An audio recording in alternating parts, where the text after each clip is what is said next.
back to the Doctor Who Marathon. I'm your host McEdam, and today we're going to be talking about the K9 episode, The Cambridge Spy, written by Jason Boquant and is directed by Mark DeFrance. Before I start this video, I do want to apologise if I come off as a bit of low energy in this video, as I'm recording this, which is actually in July of 2021, so a year back from when you're watching this. Britain is currently having a massive heat wave, and it is one thing about me is that I don't cope with a heat wave.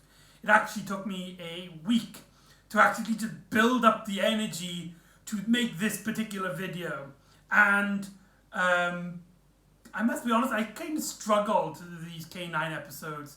I kind of struggled to find anything really interesting to talk about for the most part. But this episode does have some interesting points to talk about, mainly being that this is the first episode within the series to revolve around time travel, as this story takes us back to the past, which hopefully would mean that we get a fun, unique, and interesting story. Right? Right? We're going to have a good episode now, right? Right? Of course. With K9, it's pretty mediocre. And, you know, not much people can talk about this story because, you know, a lot of people haven't seen this episode, so I don't know what the general opinion is. I haven't heard anyone really talked about this episode and the majority of episodes of K9, so yeah, I can feel myself talking now, feeling low energy, but I'm going to push right through in this. The story starts off back in our time of K9 in 2050, where the time machine that Professor Griffiths has built is activated after a storm outside has been basically pushed the time machine to be activated. This pushes Georgie through the time machine, and she actually travels in time. She actually travels to the past. More specifically, she travels to November of 1963, which is a massive Doctor Who reference, as of course that was the time, the 21st of November 1963 was the airing of The Unearthly Child, the first episode of Doctor Who. So, nice little callback, I guess, to that story. Now, the story mainly settles on our main characters trying to find Georgie in the past, as Darius starts fading out of existence, sort of like a Back to the Future storyline in which his history is being erased, as Georgie in the past, who's still in the same place, just in a different time zone, because it's been established in the first episode that Professor Griffiths' house is actually an old police station which he basically bought, and he has kept it well preserved. And so Starkey basically has to go back in time with K9 and find Georgie in the police station in the past to try and save, you know, the time, to save the universe and whatever. Whilst Georgie starts interacting with descendants of Darius, specifically William Pike. And obviously with the cliche when it comes to time travel, like the great-great-great-great-great-great-grandfather is played by the same actor. So we have, the story actually does some pretty interesting, like small little beats where you think that it's actually Darius has gone back in time, and then we cut to 2050, and we have our characters discussing this, like, right, who should go in? And Darius is just like, right, I've got to go. But then Professor Griffiths is just like, no, you've got to stay here to help me. It's got to be Starkey that goes. And I have this debate because it has been established that Darius likes George, and you kind of think it's going that direction. However, the twist being that it's actually a descendant of Darius. So it has some pretty cool, nice beats. But this is supposedly a big episode for the series. It's the first time-traveling story from a series which is a spin-off of one of the biggest time-traveling franchises of all time. This should be where the standards of the series hit highest the most, where the production, where the writers should be on top of their game. And it absolutely falls flat. Let's talk about the setting. What makes time-traveling stories so interesting is usually the setting, especially when you're time-traveling within the same location. The main fun of a time-traveling story is seeing how life was back then and how life has changed from now, or in some ways it is similar. And a great example, as I mentioned, is Back to the Future, where Marty McFly goes to the 50s and meets his mother and his father. In some ways it's very similar to him at his age, and in other aspects it's very stringent, it's very alien, but it's always fun of the interactions. Here, it felt like they set up the whole, it's an old police station years ago, and then the writers were like, right, we can get a cheap time-traveling story with setting it in the past and having it be an actual police station. Which, yeah, that does sound fun, that does sound interesting, but you need a strong director to make these settings feel different, to feel like you travelled in time. You never get that. Mark the Fronts completely falls flat. Again, I don't want to actually blame any particular person on this. You know, there's many things to consider, like scheduling and you know, the production and the budgets and all that. So I don't want to blame, like, you know, Mark the Fronts, but I feel like the direction, particularly in this episode, let it down. When we travel back to 1963, with the exceptions of the policemen in your typical police uniform, it feels like you're still in the 2050 environment. In terms of the way this episode looks, the way it's shot, the way it's you know, presented to us, we never get the feeling that Georgie and Starkey and K9 have time travelled, and it feels like a massive disappointment. And it's just a very strange creative choice. It feels like one person really wanted to make a time traveling story, so they've set up this police thing, and they've gone, right, later down the line you can use as a cheap way to establish a time traveling story and have these two interesting settings, the police station and Griffiths' house being set in the same location. But it seems like everything else seems like it has no interest in telling this story. It's directed, it looks, it feels just like your average K9 episode. And average K9 episode, I don't know if I've established this enough, is not where you want to be. But the certain things I do like William Pike, Darius' descendant. He is, it's not a descendant, his great grandfather. He has this Cockney thing going on. He seems to be very poor, and he is getting chased around by a character called Barker, who is actually the descendant of Thoron, Thoron from the 2050 timeline, the new antagonist after Drake was chucked out. I believe his name was like Thorn or something like that.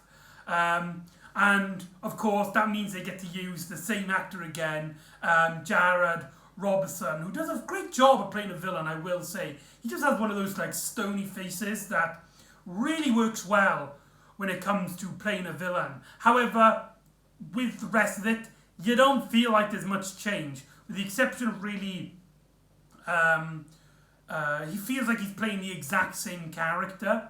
However, here it's in 1960s Britain, and essentially here it's when the fear of communists is basically, it's in the culture of Britain. So he uses this excuse to essentially try to arrest people and put all the blame on them. One of the first things that we see is him interacting with Georgie, who tries to contact Professor Griffiths with her communication devices, and Barker's just like, wait, we've been having troubles with our communications. You better come with me, and he takes her to the prison. So there's this mix-up, and Starkey has to go and rescue Georgie, and then it's established with Darius, his great-great-great-grandfather, so he has to rescue him as well. But not only rescue him, but also tries to prove his innocence with the help of K9 as well. And here's where it's kind of absolutely incredibly laughable how idiotic the plot gets. Essentially, at this point in the story, also we have this this minor character who's kind of like this bumbling idiot who just walks into these situations, who joins Georgie and William Pike earlier on in the episode. There's not really much to talk about him. He's just kind of a comic relief character. But essentially, everybody mostly in Britain at this point is trying to look for any excuse for communism, of Russian spies, the Cambridge spy, in this area, trying to find anybody who's trying to find any information, that could do with highly advanced technologies from spies from Russia, as a sense of this Cold War is brewing between Russia and America, because that was a big thing during the 1960s. And so you have this boy traveling around with a highly advanced robotic dog, and everybody takes the dog's word. The characters are just like, right, come with us, you spy. How can we trust you with your highly advanced technology? And it's like, K9 cannot lie. He's a robot. He can't lie. And then K9's like, affirmative. I cannot lie. And everybody's just like all the other characters, including Barker's just like, okay, we believe you. And I can't remember what, but I believe something was stolen and there was some files, and Barker's trying to tie it onto William Pike. And now that all of these characters with sudden mass technologies, mainly to do with communication, comes along, he can now put the blame on them. And so we get a scene then essentially of Starkey and K9 going to rescue Georgie. So they try and run out, and they try to rescue William Pike so that Darius can be safe in the future, only for Pike to be like, right, I gotta stay here and prove my innocence. And it's kind of clear that Barker really just wants to pin him down. But K9 does like a scan on the folder and realizes that like certain parts of it cannot be William, because he was doing certain parts when the folder was being moved around by this unknown spy, and they take K9's word.